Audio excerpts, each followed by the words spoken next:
So welcome to another awesome video. This is Real Estate Tea Talk with Mary, where we talk about everything real estate, where I get to inform you and educate you on happenings around real estate in Nigeria. So on today's beautiful episode, we will be talking about land titles in Nigeria. Now, this topic is long overdue. I know in my last episode I mentioned I was going to make a video on this, but since then, one or two things, I haven't, really had the time. But today I said I must do this for you guys. Now, as you all know, my name is Mary. Yes, yes.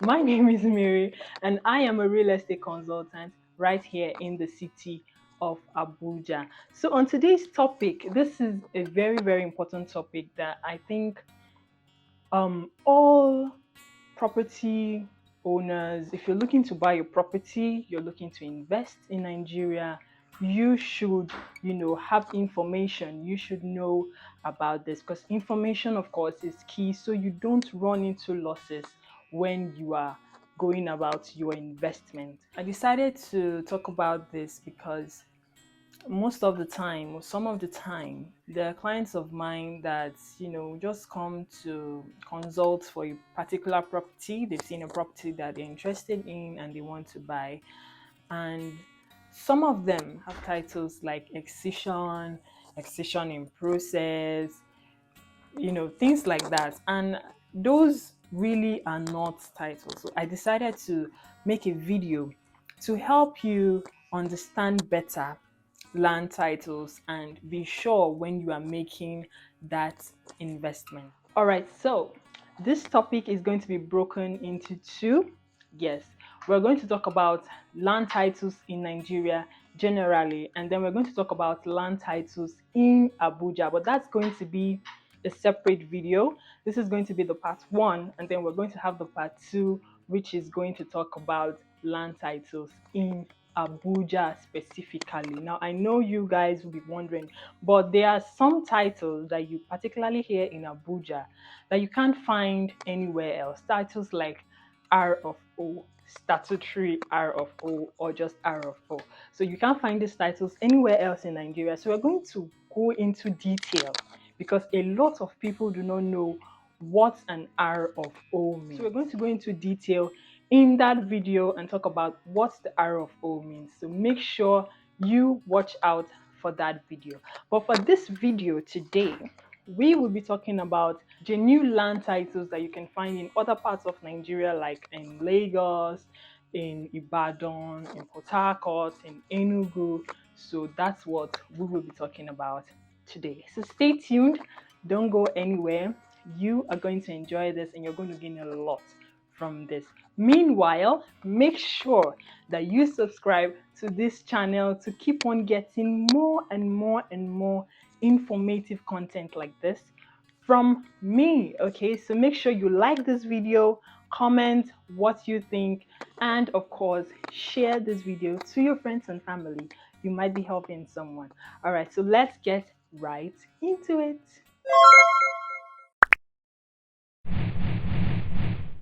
Now, the first question on your mind should be, what are land titles? A land title is government approval on any land transaction. It is that simple. Now, this means that government must be involved, or they must approve of every land transaction in Nigeria. The state government must approve of every land transaction in Nigeria. So now we have two classifications of land under the Land Use Act. So these are the freehold and acquisition. Now, freehold is land that the government has no use for.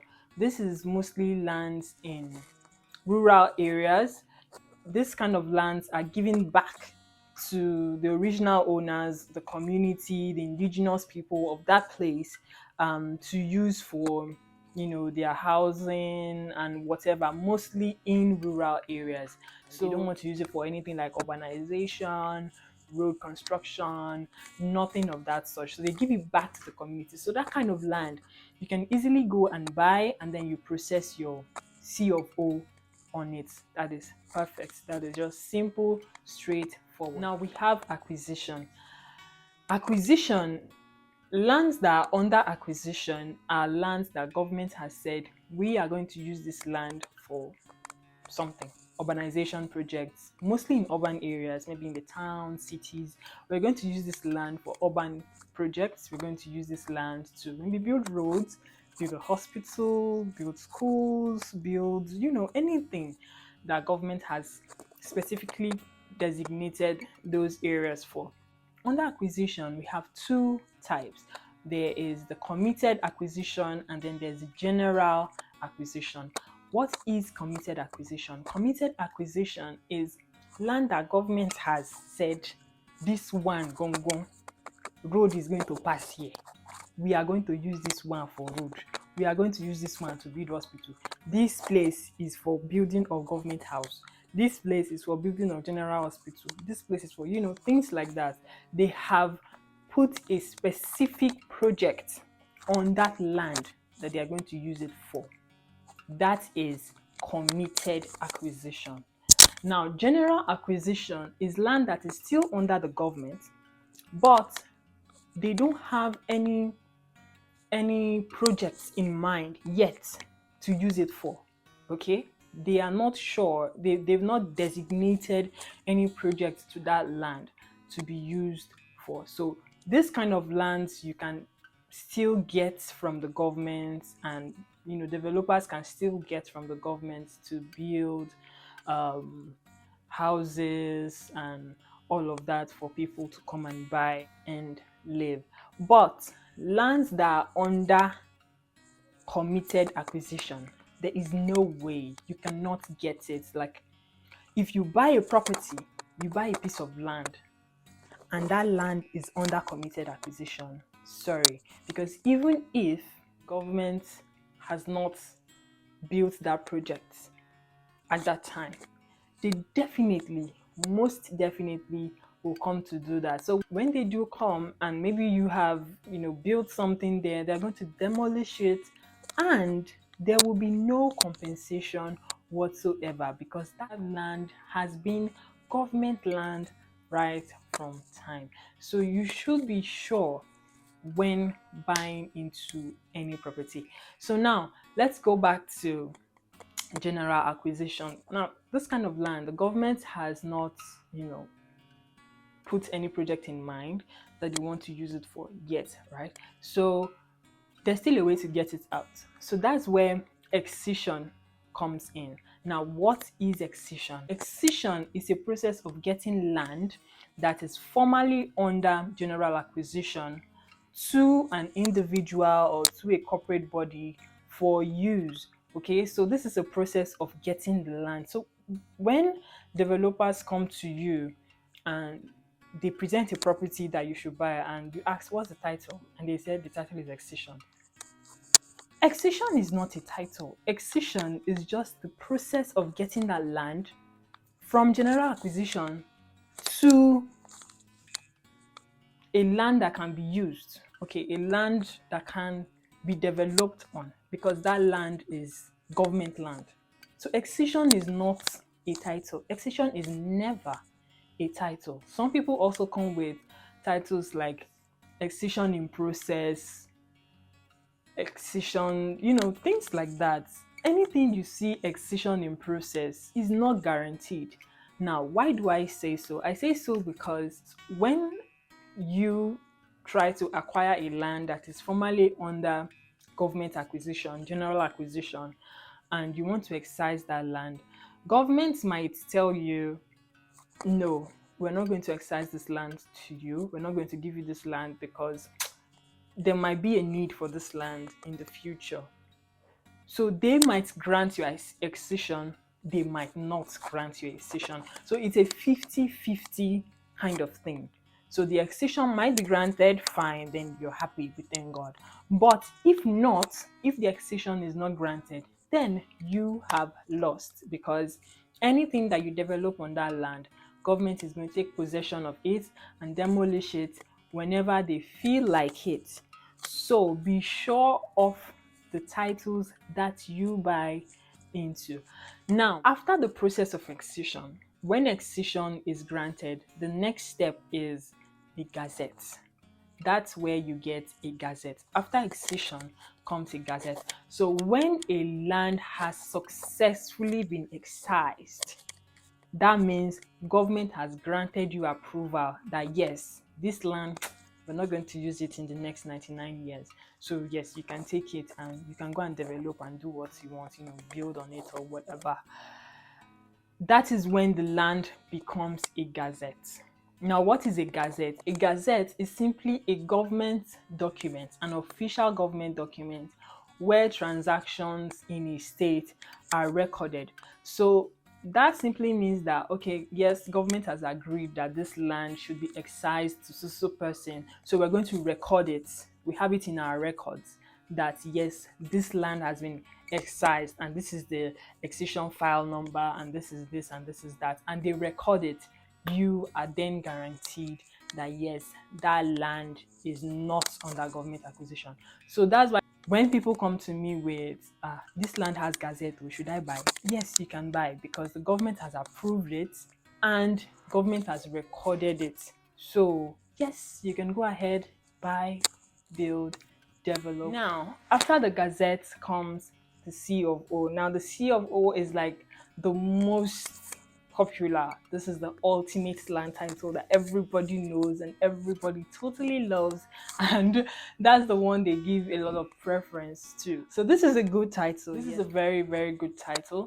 All right, so what the C of O means is the C of O is an official land title document that is issued to the first person to acquire a land. Now, this is a lease. It's actually a lease for 99 years. Now, what happens after 99 years?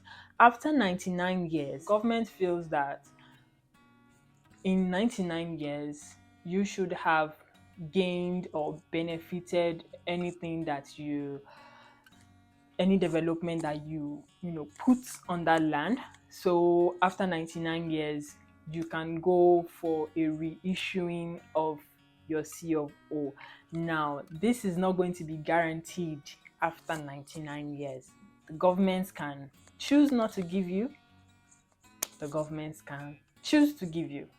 So it depends. But for 99 years, you can enjoy your investment, you can enjoy that property as much as you want. So now, like I said, the C of O can only be processed with the name of the first person that comes to do a C of O on that land. So that means that the C of O is not transferable. Now, for example, if that person now, the first person that processes a C of O on a particular piece of land wants to resell, now what that person does is when the person resells to, let's say, a person B, that person B is going to go and perfect their title to a governor's consent. Now, what is a governor's consent? The governor's consent is, just like the name implies, an official document that shows the state governor's consent on a land transaction. It shows that yes, the government has consented to this land moving from this person to this other person. So that person is going to possess a governor's consent. The name on the C of O cannot be changed. The name is still going to be in the first person's name, but the governor's consent is going to show transfer of ownership from that person that owns the C of O to this second person. So it shows that this land has moved from this person to this person. So now when that person B wants to go and sell to a person C, that person C is also going to perfect their title to another C, to another governor's consent. So the governor's consent keeps on moving, like that. As long as people keep purchasing that particular piece of land, governor's consent keeps moving from person to person to person.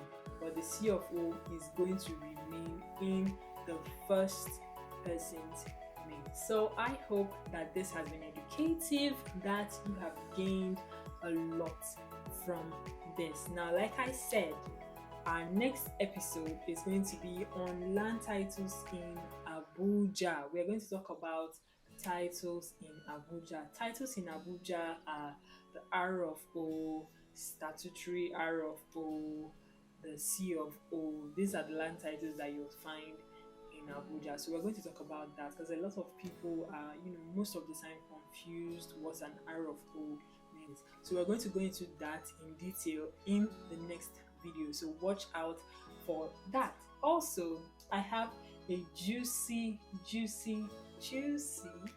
information for you. Yes, we are having a price increase on CROWN VISTA CITY. Yay! So initially, if you check my last video, I made a video about CROWN VISTA CITY. Is a beautiful estate located just along the airport road in Lube, and it was selling for 8.5 million, 7.5 million, and 5 million respectively for the 450 square meter, 300 square meter, 250 square meter. But right now, our 450 square meter 5-bedroom fully detached plot is going for 12 million. Oh my god. It's going for 12 million naira. So for those that bought before, you have made increase in your investment. For a 300 square meter plot that was selling for 7.5 million, it is now selling for 10 million naira. And the 250 square meter plot that was going for 5 million naira, that's the terrace plot, is now selling for 8 million naira. So imagine the awesome return on investment. I'm going to go there, I'm going to make a video and show you the latest developments, what is going on there right now. Watch out for this and other awesome updates. If you watch this video to the end, thank you so much. You are the total best. Thank you. Kindly subscribe if you've not subscribed. Hit the like button, comment, and share this video. Thank you all so much for watching, and see you again in my next video.